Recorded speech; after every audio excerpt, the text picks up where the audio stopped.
Au nom de l'ensemble des responsables des partis politiques de l'opposition ici présents ce matin et à mon nom personnel, je voudrais vous souhaiter la bienvenue à cette rencontre de conférence de presse qui, comme on l'avait déjà dit, aura pour objet l'appréciation par l'opposition politique du bilan des 100 premiers jours du régime du président Roch Marc Christian Kaboré.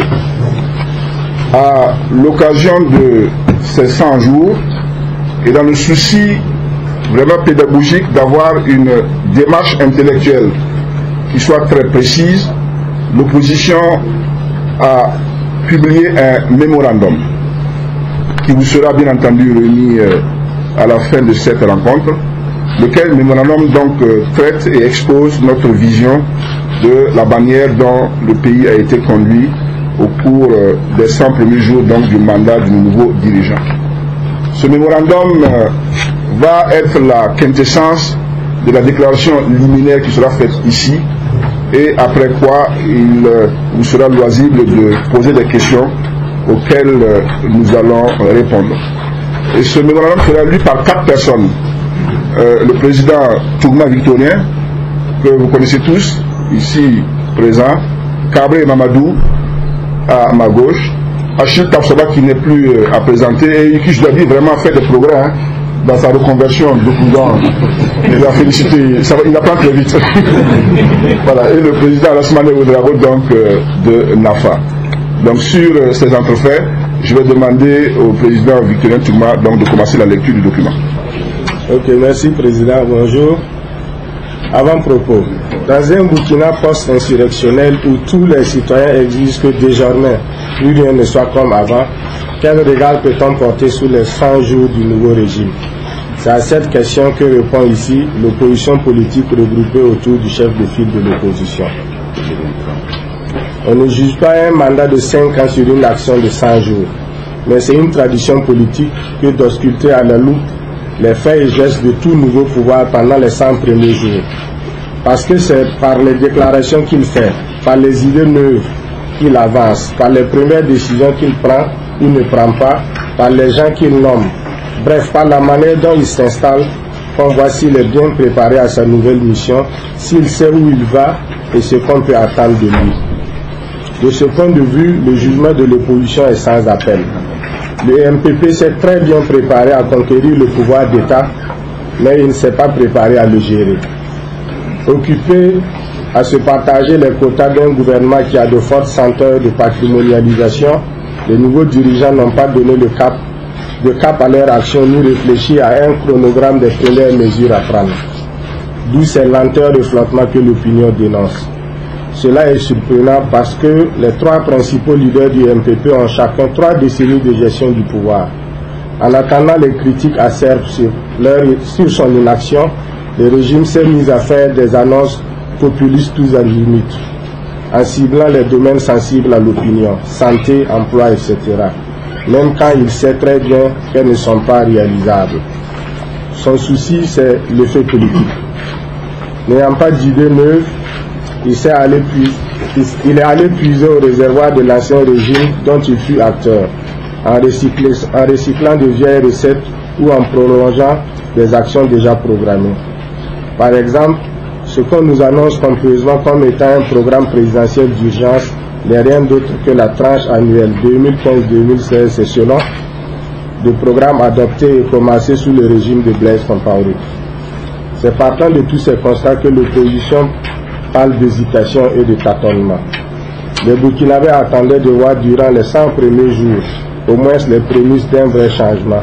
Ils sont déçus. Les ténors du nouveau Front républicain qui vient de se mettre en place, baptisé AMP-FP, sont obligés, bien entendu, de dire que ces 100 premiers jours sont une merveille, même si en privé ils sont tous plus critiques que l'opposition. Ils demandent à leur chef d'être serein. L'opposition et les Burkinabés lui demandent de se mettre au travail, et vite, parce que ça urge. Introduction. Ce mémorandum sur les 100 premiers jours du régime du président Roch-Marc Christian Kaboré fait une analyse des décisions majeures du pouvoir durant cette période et leur impact sur la vie des Burkinabés. Dans un premier temps, la réflexion est centrée sur l'autopsie du nouveau pouvoir. Il conviendrait plutôt de parler d'ancien nouveau régime. En revenant sous un autre manteau, les dirigeants actuels de notre pays sont dans la poursuite difficile de ceux qui veulent faire du neuf avec du vieux. Ils s'appuient sur une majorité parlementaire réunie autour d'intérêts opportunistes et de peu de conviction, sur les mêmes forces sociales qui constituaient le socle du régime de fin et sur une cohorte d'OSC née au lendemain de l'insurrection et dont le palmarès sous la transition était fortement critiqué par les Burkinabés. La mise en place poussive du gouvernement a sémé la discorde au sein du MPP, laquelle discorde s'ajoute à une fracture idéologique béante entre les deux ailes du parti. Enfin, non seulement le nouveau gouvernement mis en place brille par son manque d'éclat, mais il cherche à masquer son désarroi en faisant de la transition le bouc émissaire de ses difficultés. Dans un second temps, le mémorandum fait une analyse sectorielle et passe en revue secteur après secteur les premières décisions du gouvernement dans les domaines clés, justice et lutte contre l'impunité, sécurité, économie, emploi, santé, éducation, accès à l'eau potable, mines et énergie. Les premiers pas de cet ancien nouveau pouvoir tracent déjà une perspective qui autorise une analyse critique et une extrapolation sur la confiance qu'on peut ou non lui accorder pour résoudre les problèmes des Burkinabés. Autopsie du nouveau pouvoir. L'élection de Roch-Marc Christian Kaboré a consacré l'arrivée à la tête du Burkina Faso d'un nouveau ancien pouvoir soutenu à l'Assemblée nationale par une majorité parlementaire où cohabitent des contraires. Déjà par le discours qu'il tient, par les actes qu'il pose, par les décisions qu'il prend ou ne prend pas, et par la manière dont il s'installe, ce pouvoir déballe des caractéristiques qui ne rassurent pas. La tentative de désespérer de faire du neuf avec du vieux. Ce nouveau régime repose sur trois personnalités. Ce sont le président du Faso, Roch-Marc Christian Kaboré, le président de l'Assemblée nationale, Salifou Diallo, et le ministre d'État Simon Compaoré, puis produit du système de Blaise Compaoré, auprès de qui ils ont joué les apprentis sorciers presque pendant 3 décennies. Autour d'eux, le MPP s'est constitué en recrutant tout simplement et massivement les cadres administratifs et politiques qui ont animé le CDP et le pouvoir d'État sous l'ancien régime. En changeant de camp, ceux-ci ont emporté avec eux toutes les mauvaises pratiques qui avaient été tant décriées. C'est avec ce personnel politico-administratif ancien que les ténors du MPP prétendent faire du neuf avec du vieux. On voit déjà les marques de ce personnel dans la politisation rampante de l'administration qui vient de recommencer.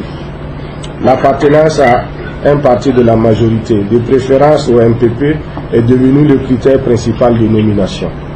De toute évidence, c'est sous leur pression que le gouvernement a décidé d'instituer les postes de secrétaires généraux adjoints, dont on se demande l'utilité dans un contexte budgétaire difficile et au moment où le maître mot dans l'administration est la simplification.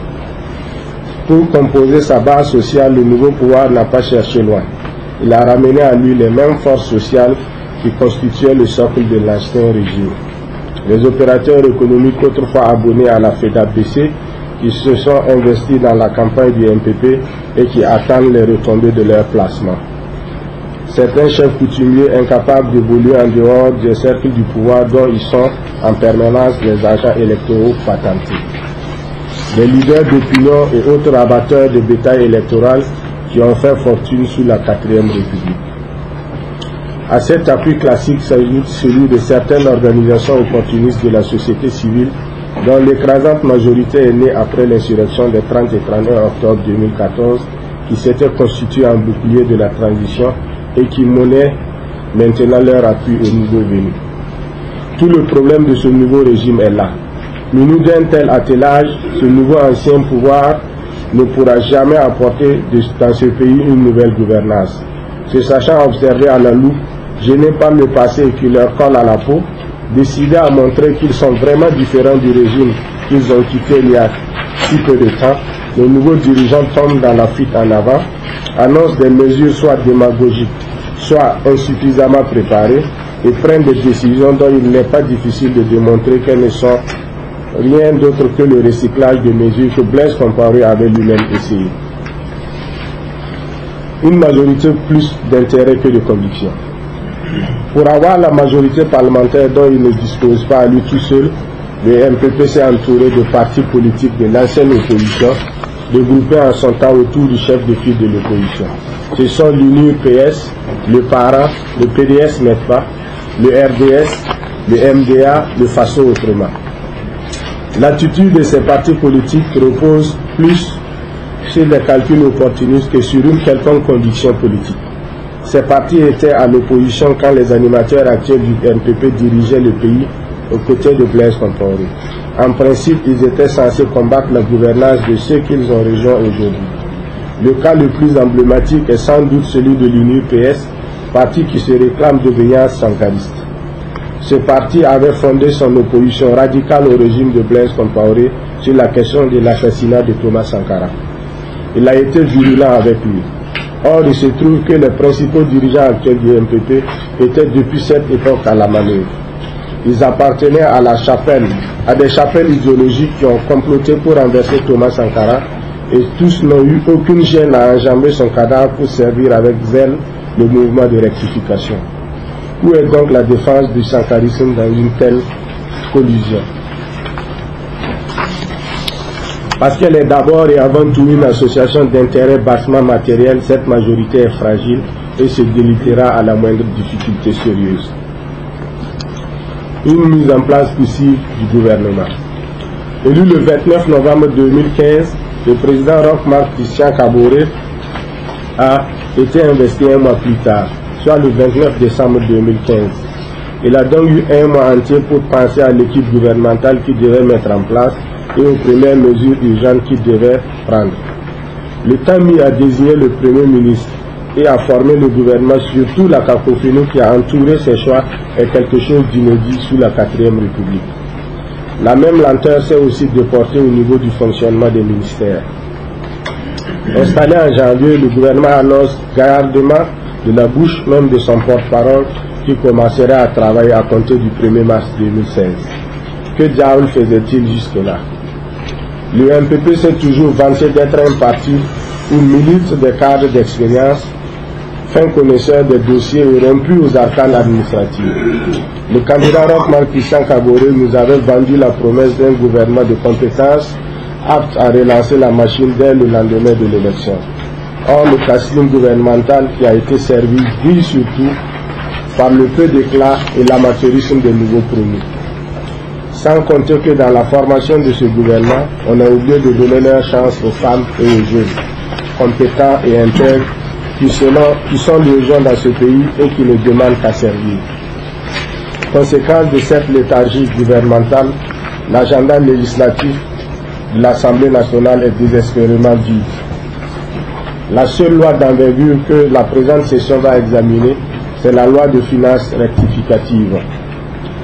Si on en est là, c'est parce que ce gouvernement a été formé selon un procédé particulier qui a d'ailleurs engendré une grogne au sein du parti au pouvoir et semé une discorde au sommet de l'État. Merci au président Mitterrand Touma pour avoir vu cette partie. Je passe maintenant la parole au président Karim Ouattara. Merci bien à mon prédécesseur, M. Tourman.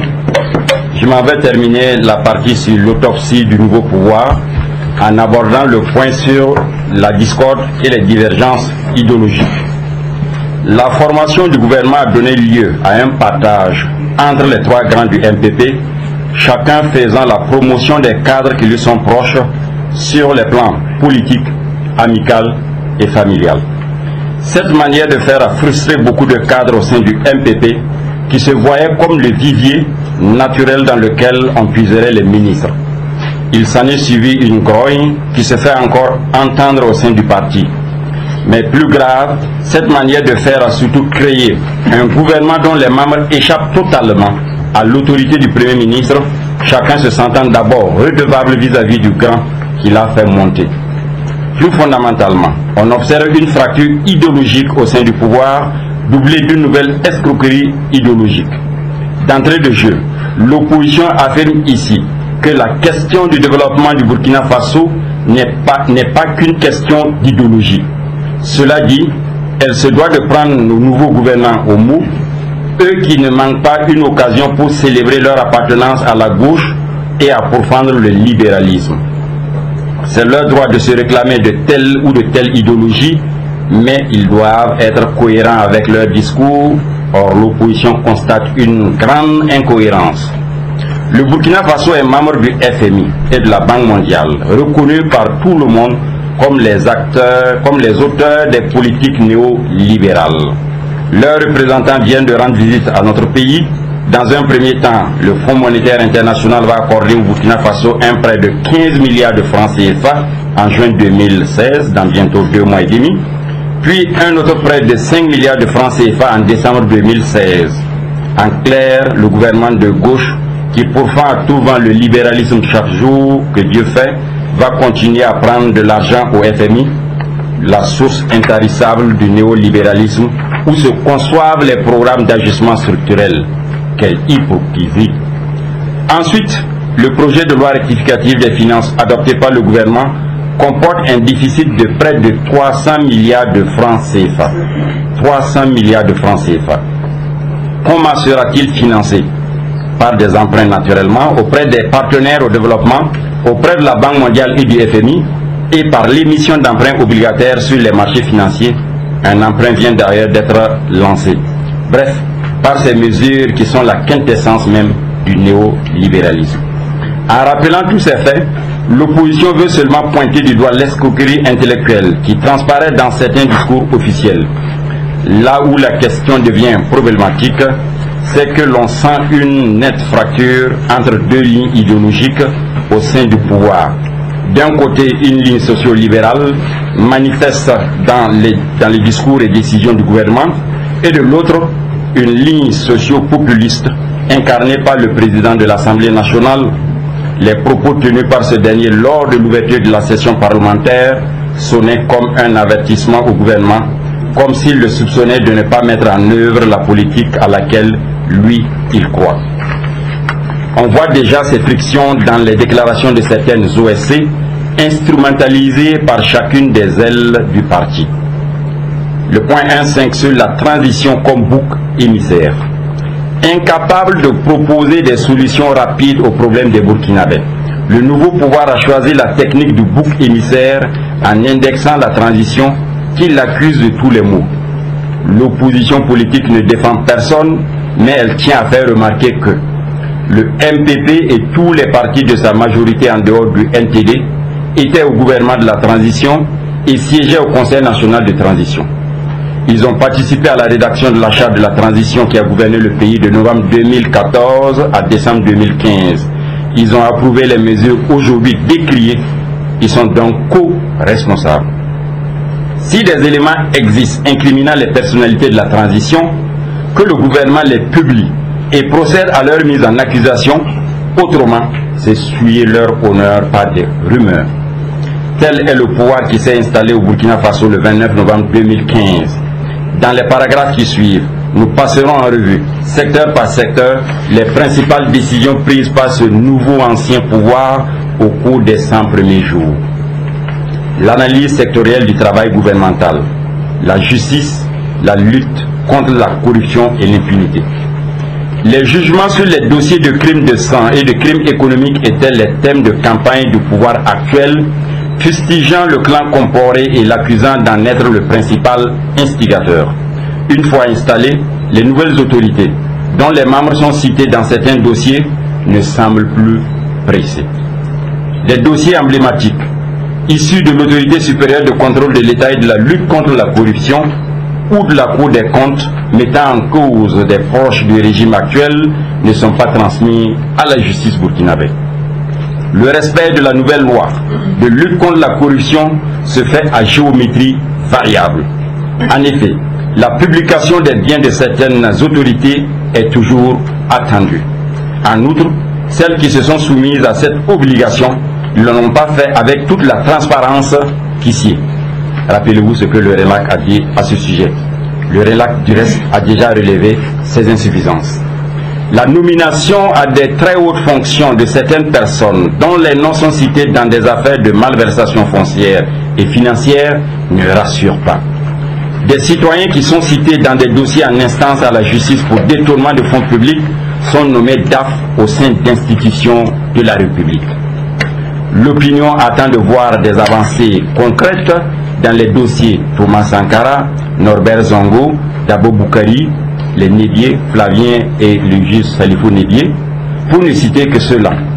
Tout comme elle se demande ce que l'on entend pour juger le général de brigade Gilbert Diengéré et ses complices du coup d'État du 16 septembre afin que la vérité vraie soit enfin connue et que justice soit rendue au peuple burkinabé. La position du pouvoir sur la question des écoutes téléphoniques est tout aussi ambiguë. Le chef de l'État a dit vouloir privilégier la voie diplomatique pour régler cette affaire tout en parlant d'indépendance de la justice. En quoi consiste cette voie diplomatique?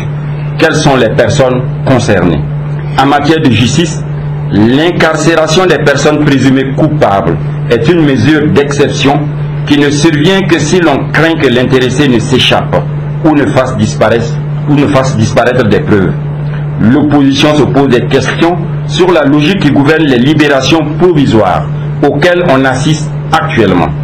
Elle voit en certaines de ces mesures des opérations de blanchiment d'individus dans des perspectives électoralistes et en d'autres l'utilisation de l'arme de la détention comme moyen de chantage ou d'obtention de ralliement politique. La justice prend-elle vraiment ces mesures en toute indépendance? Il faut se la poser. Les militants de la transparence de tous horizons attendent la publication des audits en cours. Les Burkinabés attendent que notre justice se prononce sur les dossiers en cours, que les responsables soient identifiés et que les coupables soient sanctionnés et que la bonne gouvernance mette fin au règne de l'impunité. De la sécurité, des attentats terroristes. La mise en place poussive du gouvernement a mis à mal le système sécuritaire de notre pays, déjà fragilisé par les attentats passés. Les terroristes ont trouvé là un terreau fertile pour accomplir leur basse besogne. Le cafouillage au sommet de l'État qui a suivi les attentats et les explications vaseuses du ministre en charge de la sécurité attestent ce désordre. N'eût été la vigilance de nos forces de défense et de sécurité, le bilan aurait pu être plus catastrophique. Tout en renouvelant ses vives félicitations aux forces de défense et de sécurité pour leur bravoure, leur professionnalisme et leur sens élevé du sacrifice, l'opposition redit qu'il est urgent que soit créé un ministère plein, entièrement dédié à la sécurité. D'abord, il est difficile de comprendre comment un régime peut, dans le contexte sous-régional actuel, former un gouvernement sans un département pleinement dédié à la question de sécurité.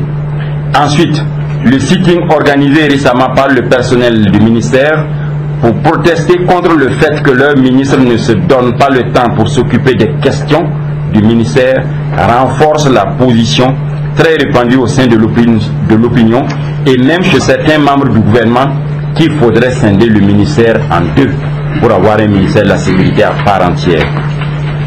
Des incendies à répétition à Ouagadougou et ailleurs. Le gouvernement, loin de tirer des leçons de la tragédie de Capuchino et de Splendid Hotel, continue de maintenir le peuple burkinabé dans une espèce de psychose avec ces phénomènes d'incendie à répétition. Aucun résultat tangible dans la lutte contre ce phénomène n'a été obtenu. L'opposition a l'impression que ce silence délibéré, qui privilégie de fait le caractère criminel de ces incendies, cherche à masquer le désarroi du gouvernement et relève une fois de plus de la stratégie du bouc émissaire. Or, ce flou a un impact certain sur la crédibilité sécuritaire de notre pays. Il contribue à présenter le Burkina Faso comme un pays très dangereux, éloignant de ce fait les investisseurs et les touristes. La tragédie de la Semaine nationale de la culture a mis à nu l'incompétence et le manque d'anticipation du gouvernement. Autrement dit, comment comprendre que dans le contexte actuel, des mesures spécifiques n'ait pas été prise pour prévenir, circonscrire et neutraliser l'incendie des stands des exposants de la rue Marchande d'une grande manifestation d'envergure internationale telle que la Semaine nationale de la culture. Des Korlowewo. Les 100 jours du président du Faso ont été marqués par un regain de tension autour de la question des Korlowewo, les groupes locaux d'autodéfense. Le chef de file de l'opposition, en allant s'informer auprès des auteurs de cette initiative locale de sécurité, a pu s'imprégner de l'état d'esprit et des motivations des promoteurs de ces initiatives locales de sécurité, ainsi que de l'état d'esprit de la population sur cette question. Pour l'opposition, c'est l'incapacité de l'État à assurer la protection des personnes et de leurs biens, mais aussi à administrer la justice d'une manière satisfaisante qui a engendré le phénomène des Korlowewo. Toutefois, la juxtaposition des deux systèmes de justice pose le problème de l'autorité de l'État. Au lieu d'initier une démarche participative d'encadrement des initiatives locales de sécurité pour une meilleure collaboration avec les forces de défense et de sécurité, le gouvernement qui a tergiversé s'est lancé dans une opération de récupération politique qui a lamentablement échoué. En opposant les Korlowewo aux forces de défense et de sécurité, le nouveau pouvoir a favorisé 1. L'affaiblissement des autorités administratives locales. 2. La défiance de l'autorité de l'État sur tout le territoire. 3. L'humiliation du ministre en charge de la sécurité intérieure par le refus des Korlowewo de déférer à ses convocations. La sécurité routière. La circulation routière s'est toujours caractérisée par un désordre monstre qui continue d'engendrer des accidents très souvent mortels, hélas. Le délai fixé par le ministre de la Sécurité afin que les propriétaires de taxis mettent fin à l'utilisation du gaz butane a été repoussé sans communication officielle. Cette prorogation, sans doute pour des raisons électoralistes, est une preuve supplémentaire que la question sécuritaire est sous-estimée des autorités burkinabées actuelles. Merci à Mamadou Kabré pour sa contribution et sa part de lecture du document. Nous poursuivons donc et je passe la parole au président Achille Tapsoba. Monsieur le Président, Mesdames et Messieurs les journalistes, qu'en est-il dans le secteur de l'économie nationale, de la gestion de l'économie nationale, de la SCAD au PNDS? Sur le plan économique, le nouveau gouvernement dit vouloir une transformation structurelle de l'économie à travers la dynamisation des secteurs porteurs et le renforcement du rôle du secteur privé. Au plan institutionnel, le Programme national de développement économique et social, PNDS, va remplacer la stratégie de croissance accélérée et de développement durable, SCAD, dont le cycle vient de se terminer. En quoi le nouveau référentiel en matière de politique de développement du pays sera-t-il différent de la SCAD? L'opposition va juger sur pièce. Pour l'opposition, la SCAD est un référentiel de développement élaboré avec la participation de la société civile et des PTF. Pour nous, la question du développement n'est pas une question du nom du programme, mais de son contenu. L'opposition examinera en son temps le PNDS et jugera de son apport qualitatif comparé à la SCAD. De la relance de l'économie. L'économie du Burkina Faso connaît un très fort ralentissement qui découle entre autres de la faiblesse persistante du pouvoir d'achat, du fait que les investisseurs ne font pas confiance à ce gouvernement et l'importance de la dette publique. Mais on attend en vain le moindre plan de relance. Or, s'il y avait bien une priorité que le gouvernement devait attaquer pendant les 100 premiers jours, c'est bien celle-là. Le nouveau régime est malheureusement aux abonnés absents. Le silence du gouvernement sur la question de l'appuyement de la dette intérieure est particulièrement préoccupant. Et le remous provoqué par la mise en application de la plateforme Sylvie, qui n'est d'ailleurs pas une nouvelle trouvaille, sans concertation préalable avec les opérateurs économiques, va accentuer le ralentissement de l'économie, du pouvoir d'achat, des emplois précaires, des salaires insuffisants et une hausse continue des prix des biens de première nécessité posent le problème général du pouvoir d'achat. Le peuple burkinabé qui a déjà consenti d'énormes sacrifices, attendait beaucoup de nouvelles autorités qui lui avaient fait des promesses démagogiques.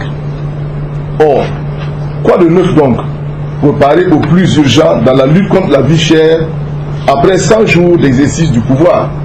Rien, absolument rien. Pire, on assiste depuis quelques jours à une flambée des prix des produits de première nécessité, riz, huile, savon, farine de blé, etc. Et même à des pénuries de certains produits sur le marché. Les travailleurs ont raison de réclamer l'application de la loi 081 portant statut des travailleurs de la fonction publique. Et l'opposition les soutiendra dans toute forme de lutte qu'ils viendraient à engager. Réduction du train de vie de l'État. Le nouveau gouvernement dit envisager dès 2016 la rationalisation des dépenses publiques à travers la réduction du train de vie de l'État. Les mesures générales prises à cet effet concernent notamment les baux administratifs, la gestion du parc automobile de l'État, la dotation en carburant, la suppression des lignes de crédit relatives à l'acquisition de véhicules inscrites dans le budget 2016, la vente aux enchères des véhicules usagés de l'État, etc. À cela s'ajoutent des mesures à caractère individuel, comme la réduction des crédits de communication du président du FASO, du Premier ministre, du ministre de la Défense, du ministre chargé de la Sécurité, du ministre chargé des Affaires étrangères, des présidents d'institutions et des autres personnalités ayant rang de ministre. Telles que présentées, ces mesures ont l'air d'être la solution intelligente à la question de la réduction des dépenses publiques. Le problème, c'est qu'elles ne sont ni nouvelles, ni efficaces, parfois non conformes à la réalité. Par ailleurs, elles ont été déjà essayées par le passé.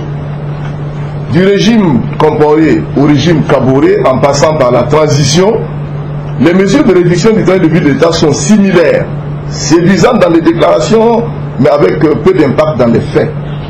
L'actuel régime n'a fourni aucune information sur les économies qui résulteraient de la mise en œuvre de ces mesures. La volonté de réduction du train de vie de l'État est d'ailleurs contredite par des mesures tendant à augmenter les dépenses publiques qui vont alourdir le circuit de traitement des dossiers qui s'était déjà allongé avec la systématisation des postes de directeur de cabinet.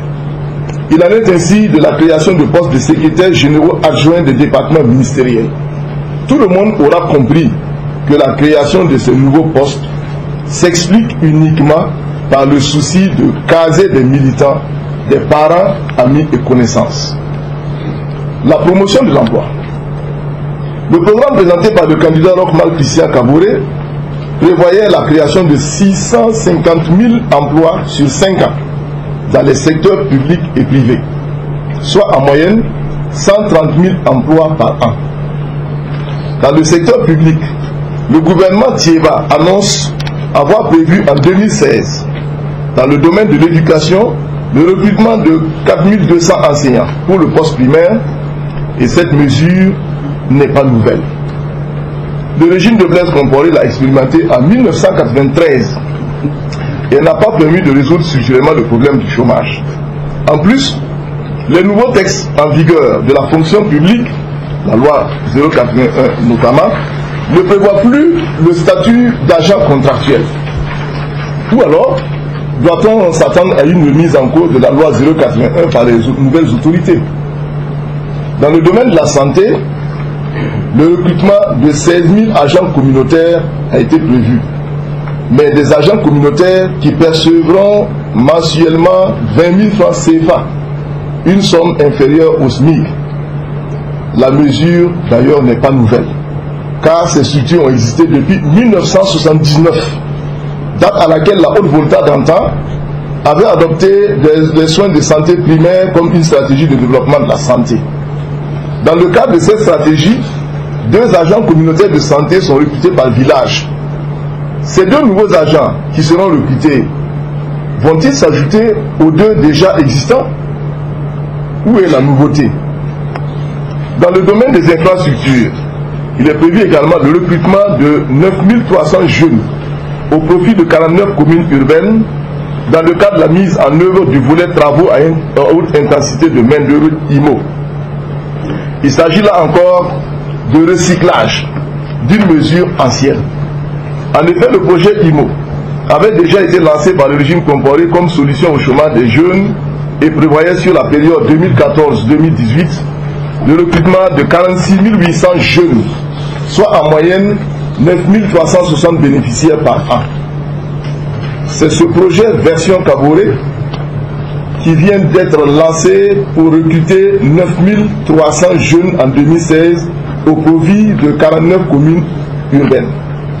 Déjà, en 2012, 11 000 jeunes des villes de Ouagadougou et de Bobo-Dioulasso ont été recrutés pour les travaux à haute intensité de main-d'œuvre dans le cadre du programme spécial de création d'emplois pour les jeunes et les femmes, PSE-JF.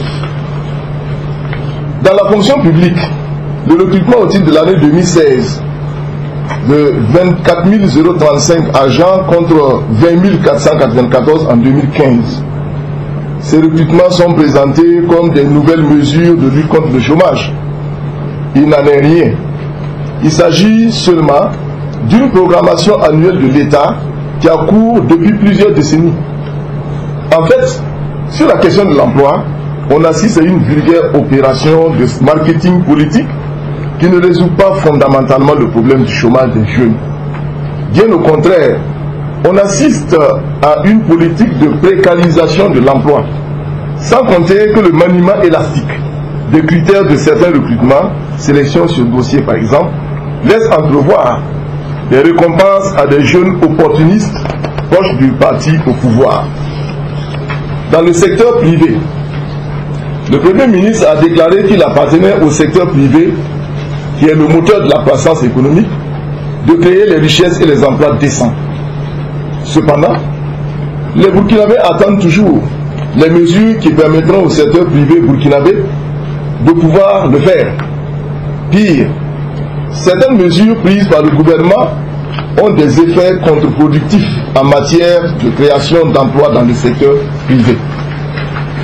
Dans le domaine de l'auto-emploi, le Fonds d'appui à la promotion de l'emploi, FAPE, a remis le 25 mars 2016 à Ouagadougou des attestations et des chèques allant d'1 500 000 à 5 millions à 30 jeunes promoteurs. Que représentent 30 jeunes dans la masse de jeunes chômeurs au Burkina? Il convient de rappeler que le Fonds d'appui à la promotion de l'emploi FAPE a été créé en 2000 et que le programme de formation en entrepreneuriat PFE a été lancé en 2008. La plupart des bénéficiaires de ces fonds sont aujourd'hui assis sur la courbe de demande d'emploi. Il est inutile de rappeler que ces fameux fonds poursuivent des objectifs inavoués autres que l'emploi. Si au lieu d'innover, les nouvelles anciennes autorités continuent d'utiliser des méthodes décriées de l'ancien régime, c'est qu'elles n'ont rien compris du tout aux aspirations de la jeunesse. Merci beaucoup au président Achille Kapsaba pour la livraison de sa part de lecture. Nous terminons maintenant cette déclaration liminaire par la lecture qui sera faite par le président de l'Assemblée Ouattara de Napa. Merci, Monsieur le Président. Les secteurs sociaux, le climat social. Le climat social est en train de s'alourdir dangereusement. La vie nationale est en effet ponctuée de mouvements d'humeur, des travailleurs, des étudiants, des élèves et des commerçants, et rien n'indique que les choses vont s'arrêter. Les responsables de l'organisation syndicale ont montré leur détermination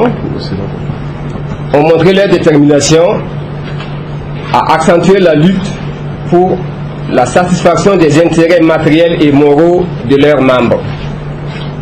Cette brusque montée de la tension sociale est imputable à la mauvaise gestion de certains dossiers et à l'attitude de certains membres du gouvernement. Comme par le passé, l'opposition ne marchandera pas sa solidarité et invitera ses militants à participer à toute initiative que les organisations syndicales seraient amenées à prendre dans le cadre de leur lutte. La santé publique. Dans le domaine de la santé de la mère et de l'enfant, les nouvelles autorités ont décidé des mesures suivantes qui seront mises en œuvre dès le 2 avril 2016. Ce sont la gratuité du dépistage du cancer du sein et du col de l'utérus, la gratuité des soins pour les enfants de moins de 5 ans, la gratuité des césariennes, la gratuité des accouchements, la gratuité des soins pour les femmes enceintes. En réalité, dans un premier temps, il s'agira de démarrer des mesures de gratuité dans 3 régions du Burkina, à savoir le centre, les Hauts-Bassins et le Sahel, pendant 2 mois, avril-mai. De plus, elle ne concernerait que les CSPS, les centres médicaux, les CMA, avant qu'elle n'atteigne les hôpitaux du Bobo-Dioulasso et du Ouagadougou. Puis une évaluation critique sera faite avant que l'on ne décide s'il faut ou non aller de l'avant. Alors que les uns et les autres pensaient que ces mesures avaient un caractère universel, il est précisé que ne seront concernés que les enfants de 0 à 5 ans, les femmes enceintes, les femmes vivant avec une fistule obstétricale et âgées de moins de 20 ans.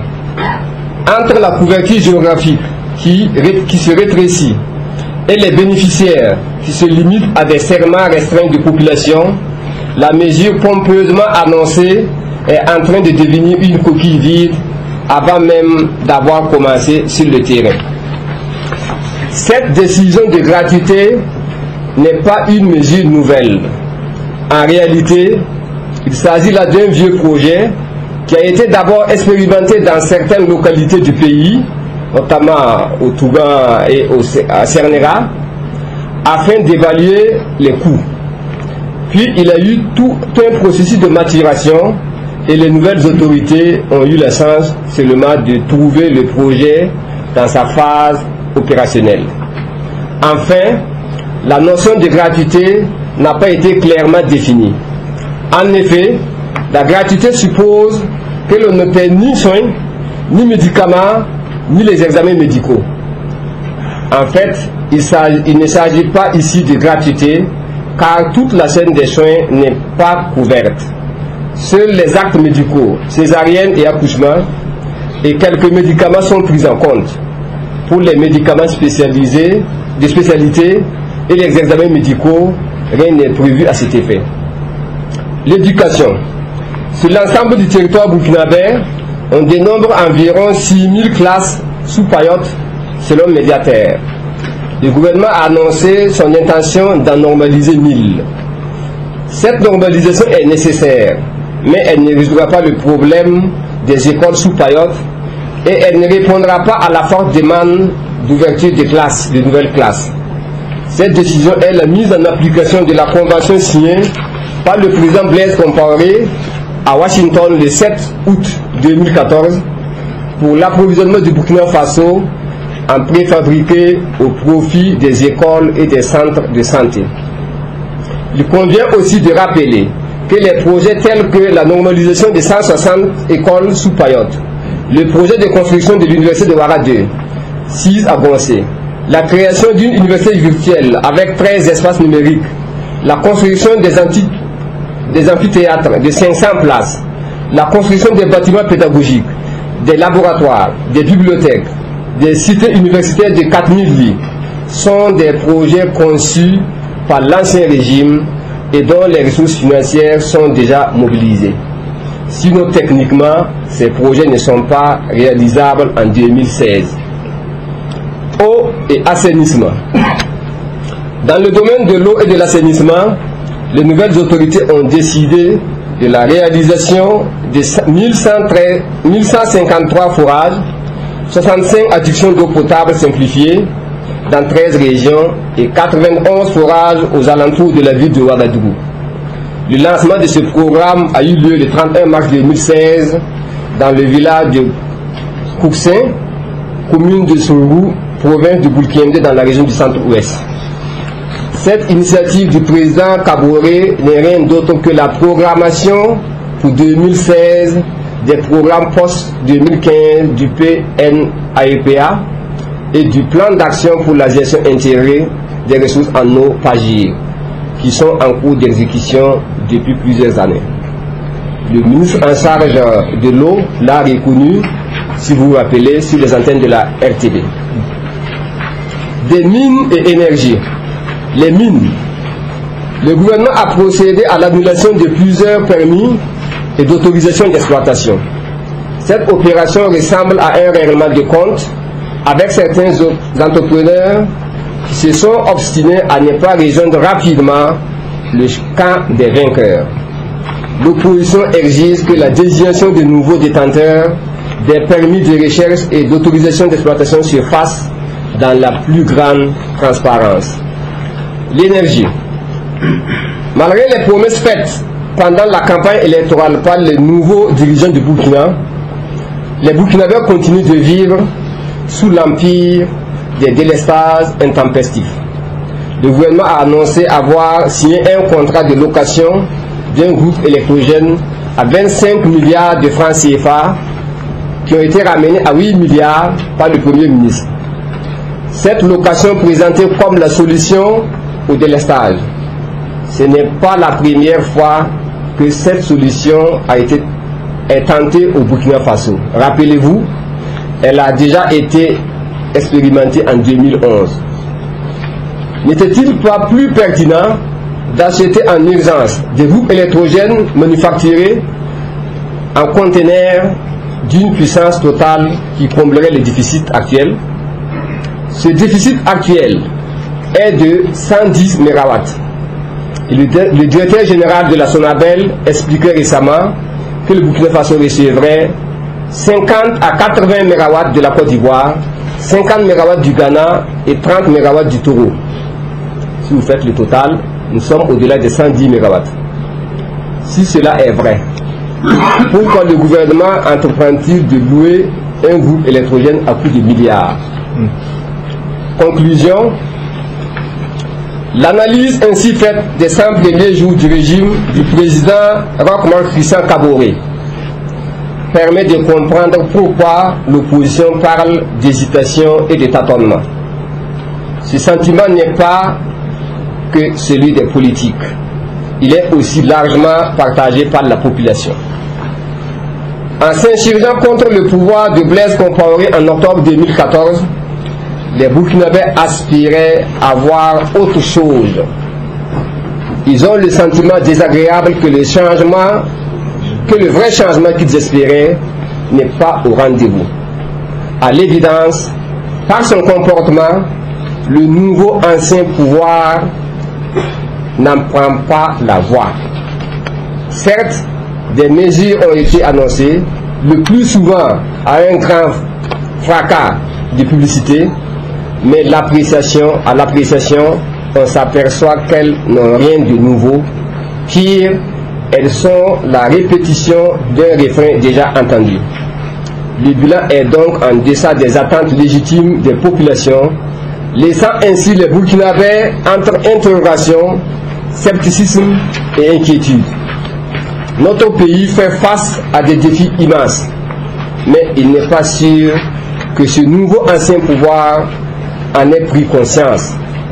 Le peuple a pu croire que les nouveaux opposants publics d'avant l'insurrection populaire n'avaient pas que pour ambition l'exercice du pouvoir dont Blaise Compaoré les avait sevrés, mais la prise en compte des aspirations profondes et légitimes de la majorité des Burkinabés. Malheureusement, le gouvernement a plutôt servi des effets de communication qui ne pourront pas les convaincre. L'opposition républicaine ressent plus que jamais la grande responsabilité qui est la sienne au moment où les attentes des populations sont plus pressantes que jamais. Dans la nouvelle dynamique qui s'engage, elle mettra tout en œuvre pour accomplir son travail de contre-pouvoir avec détermination, sans passion, mais sans complaisance. Je vous remercie.